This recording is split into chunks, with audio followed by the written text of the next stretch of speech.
Good morning. This is Terry with McHenry Creek Fishers, and I'm just up the hill from McHenry Creek. And let's try to have some fun with this video. Um, I've got several topics on my YouTube channel that you can look up off my website. And today it's the North American Emergency Response Guidebook, the basics of how to use it, how the book works. I've got several copies.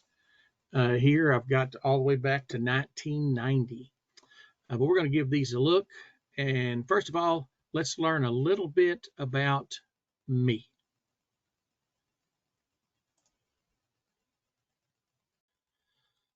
I think Miss Carla and I live in the 101 acre wood.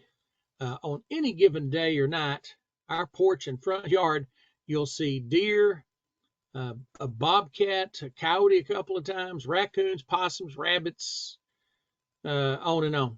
This guy showed up in the summer of 21, and he was around for about a month. He didn't know about the pair of hawks that's been nesting here for a couple of decades.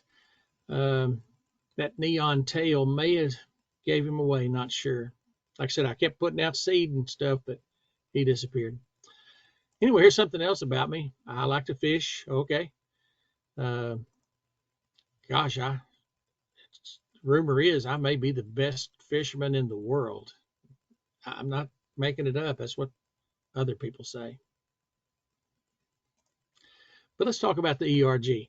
This helps us with the beginning of research. And speaking of me, I've been doing this for 25 years. I've been incident commander multiple times at different types of spills.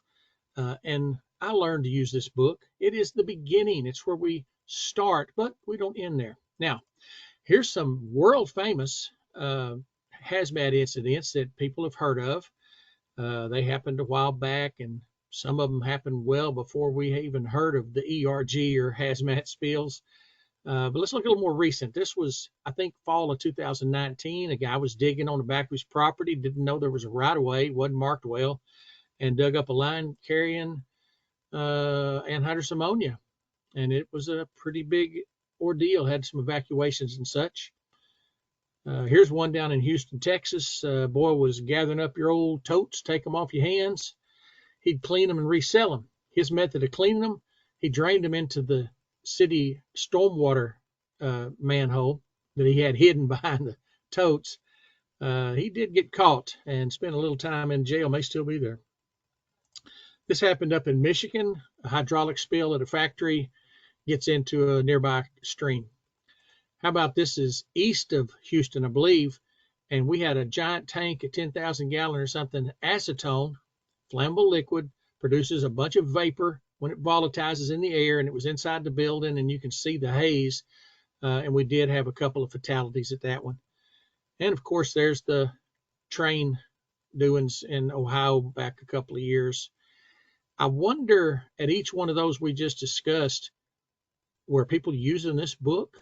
Most of the time they're using their knowledge of this book. Most people that are in this business already know this book in and out. They know it's the beginning, and they've probably moved on to better research. This is just where we start. Now, this thing is every 4 years, and you'll see 2020, that is the newest one, but this is January 24, and by June, I think we'll have these things available, maybe online before that. Different shapes, sizes, free app on your phone. And now let's just take a look inside. If you look at the edge of the book, you'll notice various colors. We got yellow, blue, orange, and green are the ones we're going to really concentrate on. And if we know the name of our chemical, we can look in those blue pages. And if we know the 4-digit ID number of the chemical, we'll look in the yellow. That's what this is for, yellow and blue. Same list of chemicals, one in numeric order, one in alphabetical order. Let's take a look at a few just to show you how it works. I'm looking at ammonia. The 4-digit ID number is 1005. So I looked in the yellow pages under 1005, and you see the bold number there, 125 is the guide number. Touch on that in a minute. And if you look at the blue, you'll notice it's in alphabetical order and says 1005, but it also gives me 125. That's the guide number. Here's a little blow up, 1005, guide 125, ammonia anhydrous, guide 125. Purpose of this book, the original purpose, is go to the orange pages and find information. Guide pages, it's called. Information on how to start a spill. So let's take a look at guide 125. It starts on the left. It's a 2-page document with the potential hazards. There's only going to be 2 listed, health and fire and explosion.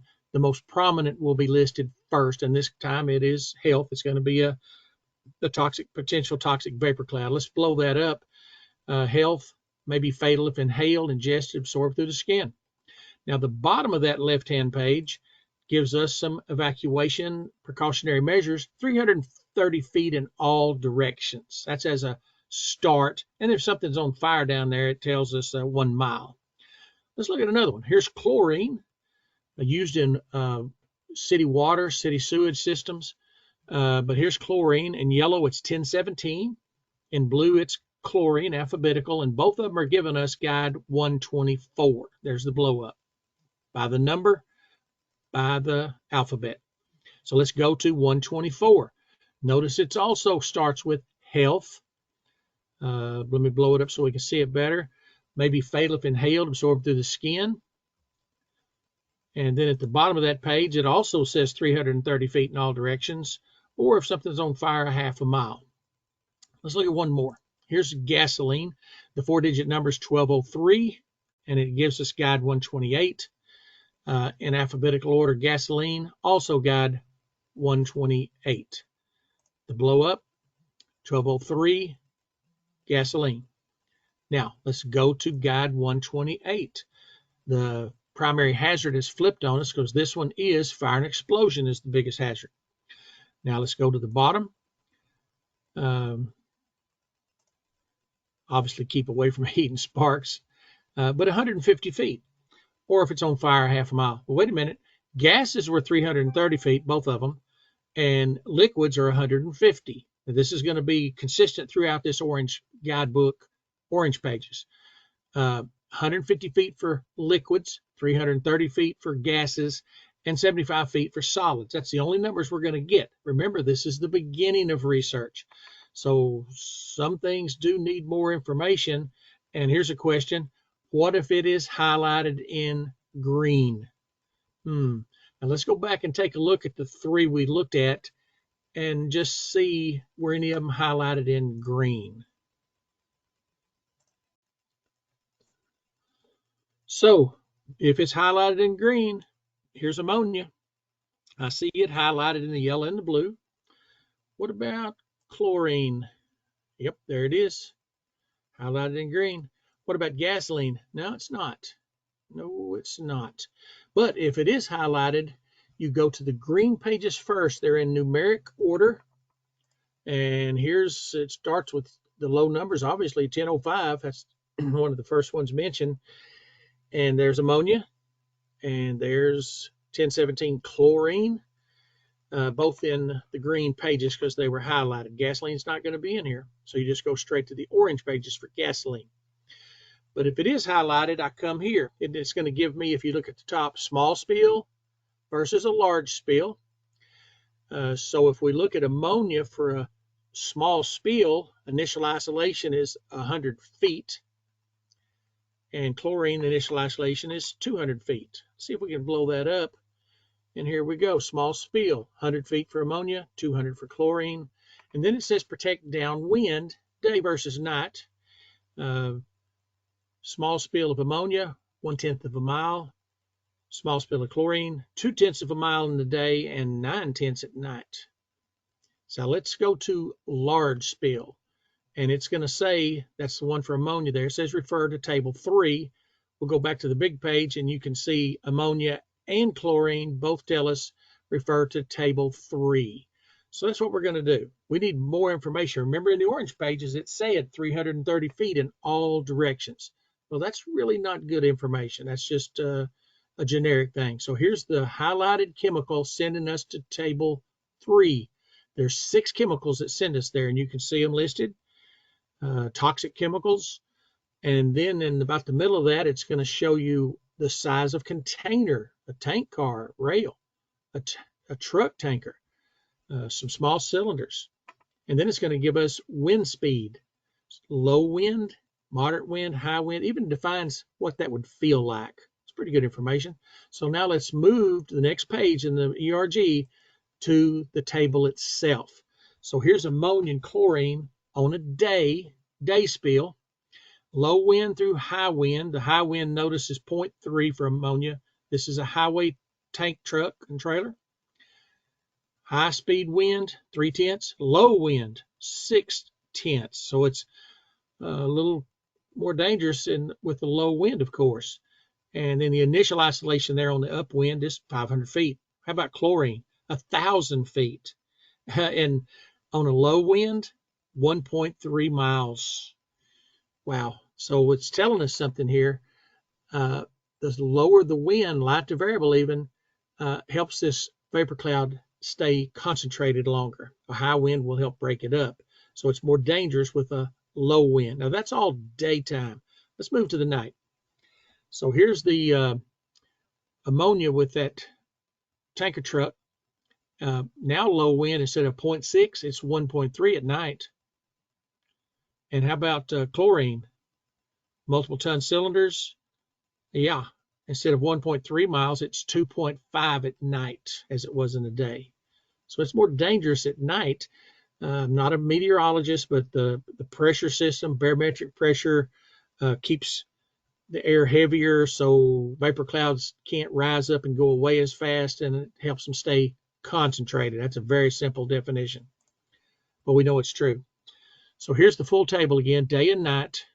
Highway tanker truck for ammonia, 500 feet upwind, and then day or night, look at the wind speed and how far to protect downwind, and the same for chlorine. Day and night, just look at the chart. And remembering that the wind speed matters, the lower the wind, the more dangerous, and day and night matters. It's more dangerous at night than it is in the day. Okay, that's a quick rundown of how we look up chemicals and how to set up protection. Now let's look at some other parts of this book that come into play. Okay, we're on our last little segment here of this book. We went over all the list of chemicals, yellow pages, blue pages, orange pages, green pages. Now what about the extra pages and the white before and after those others? Here's one. You recognize placards or labels, DOT stuff. If I don't know anything about a spill and I see a truck overturned or what have you, and I see placards, simply the color of that placard gives us an idea. So we're given suggestions for guide numbers. For instance, if I see a blue placard, I'm going to go to guide 139. You can see it there in the dot. If I see a red, probably flammable, a red 3, I'm going to guide 127. That's all this is for. It helps you get a starting point until you find out more. Always in the process of finding out more. Research, imperative. Here's another way. What if I don't know anything except I see the truck or tanker, the trailer? The shape, the style tells me what's in there. The one on the left there, we call that the gasoline tanker. It's a flammable liquid tanker, a back view and a side view. Tells me flammable liquids. Over on the right side, that's a corrosive liquid tanker, and it gives me a guide number, 137. The flammable liquid over there on the left says 131, so that's where I would start. Here's a few more, and this is called a dry bulk container that I've got circled. It's one big compartment with multiple chutes, grain, rice, seed, that sort of thing, but also some of the hazardous material is in that type form. Ammonium nitrate fertilizer shipped this way. If it's on the highway, it's a dry bulk container. We'll see in a minute. If it's a rail, it's called a hopper car. They're kind of the same thing, just depends on where you're traveling. So here's some tankers, railroad tankers. There's really 3, and you got to look up in the main compartment on top where the valves are to get a better idea, but it gives us some suggestions of guide numbers until we find out more, and that's all it's for. So there's placards and labels, shape of the container, helps us get to the guide pages. Now let's look at some other things that are added into this book. All right, we've heard of the global harmonizing system. Well, this got a segment in there on that. Explains it very good. You can take somebody that doesn't know much about it and show it to them using this book, or you can go to my website and pull up the HAZCOM videos, and one of them is on the GHS. I highly recommend that one. Let's take a look at something else. How about right-of-ways where there's pipelines and such? You know they're supposed to be marked, and you probably recognize some of these. I've done a lot of hunting and fishing all my life, and I've seen these many times, different ones. And there will be a phone number on there. And there's some rules for this. For instance, sign to sign sight. When I'm at one marker, I should be able to see another one in either direction. They got to be marked properly. All right, here's another part, a BLEVE. Boiling liquid expanding vapor explosion, and it gives us on the left there the size of the tank or tanker. It describes it, and then it tells us there in the middle how long it's going to take before it blows up, and then it gives us distances to stay back. Well, we're spending the time on if you're going to be going to a derailment or something like that where there's tankers potentially could catch on fire or blow up. Excuse me, this is information you'd need at that point. How about this one? Indicators of a possible chemical incident. Hey, dead animals and fish in the area, and it even says, hey, not just an occasional roadkill, but numerous animals. Lack of insect life, unexplained odors, and it just goes on and on, giving us some ideas about a chemical. Now here's two more. How about a biological? Unusual numbers of sick or dying animals and people, especially odors during periods of darkness, abandoned spray devices. Yeah. And the next one, radiological. The containers with the propeller, you know, the radiation symbol, looks like a propeller from a boat. Unexplained bomb, munitions-like material, material that's hot or seems to emit heat. How about glowing in the dark? I think that's where we got that. So that's another thing to look at. Now here's something, I think they added this in the book in 2012, I think is when the every 4-year book came out. IEDs, and I've got a couple circled. How about a suicide bomber? That's an approximate 20 pounds of explosive. Mandatory evacuation from that would be 110 feet. How about the small delivery truck? 4,000 pounds maybe of explosive and 640 feet. So again, that's just a few things added to the book to help us with information. And as the world evolves, the book has to evolve along with it. And again, the new one's coming out this year. And I'm anxious to get a hold of that to see if they, you know, what has been added this time. All right, the ERG. It's the beginning of research. We just got a short video here going over the basics of how it works. Get you a hold of a copy, and if you're in this business, it's probably why you're watching this video or you want to find out more about it. But you can find it online. You can download the free app to your phone, even your computer. Anyway, this is Cherry from McHenry Creek Fishers. I appreciate you watching the video, and again, go to my website, McHenryCreekFishers.com.